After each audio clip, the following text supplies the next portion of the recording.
Miserável homem que eu sou, quem me livrará do corpo desta morte?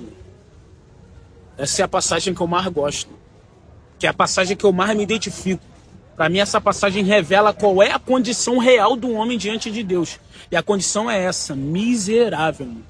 Fica mais interessante se a gente considerar que quem escreveu essa passagem foi Paulo falando sobre ele mesmo. Isso naturalmente já contrasta com esse evangelho onde as pessoas querem endeusar, querem ser endeusadas pelos dons que receberam da parte de Deus, sem saberem que por natureza são miseráveis. Pastores que se gabam do ministério que têm, cantores que se gabam pelo dom que possuem, pregadores que se gabam porque pregam demais, enquanto Paulo, um dos maiores apóstolos, o maior autor do Novo Testamento, um homem com intimidade com Deus o suficiente para ser levado ao terceiro céu, vai concluir sobre ele mesmo: miserável homem que sou. É Paulo, mano, que vai escrever dizendo assim, ó: em mim, isto é, na minha carne, não habita bem algum. É Paulo que vai dizer em Romanos 8, a carne é inimizade contra Deus, não está sujeita à lei de Deus e nem mesmo pode estar. Ou seja, o que ele está dizendo é que por natureza eu não consigo fazer nada voluntariamente para Deus. E as pessoas podem se perguntar, se eu não consigo fazer nada voluntariamente para Deus, se eu sou tão ruim assim, então por que eu oro? Então por que eu louvo? Então por que eu adoro? Então por que eu busco o Senhor? Paulo também dá essa resposta em Filipenses 2, versículo 13.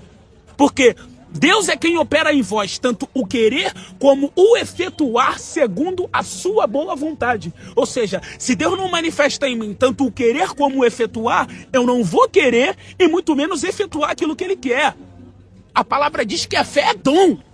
Ou seja, dom é dádiva, presente dado por alguém. Pode pesquisar o significado de dom. Até para crer em Deus eu preciso dele. Pô, mano, miserável homem que eu sou. As pessoas acham que Jesus veio salvar pessoas mais ou menos ruins. Não, mano, Jesus veio salvar pessoas completamente ruins. Ser cristão não diz que eu sou melhor do que ninguém, não. Na verdade, só prova a minha miséria, mano. Só quem tá perdido é que procura salvação. Só quem tá em perigo é que procura por ajuda. Só quem tá doente é que procura um médico, mano.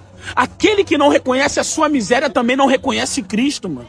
Até um bebê, mano, a gente precisa ensinar a fazer o certo, porque ele naturalmente faz o errado. Essa é a natureza do homem. Ninguém ensina o bebê a meter a mão no vaso, ele vai por natureza. Ninguém ensina o bebê a comer pedra, ele come por natureza. Ninguém ensina o bebê a meter a mão na tomada, ele vai por natureza. Não pode, não faz.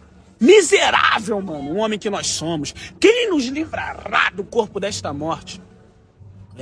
Mas graças a Deus, é assim que Paulo termina.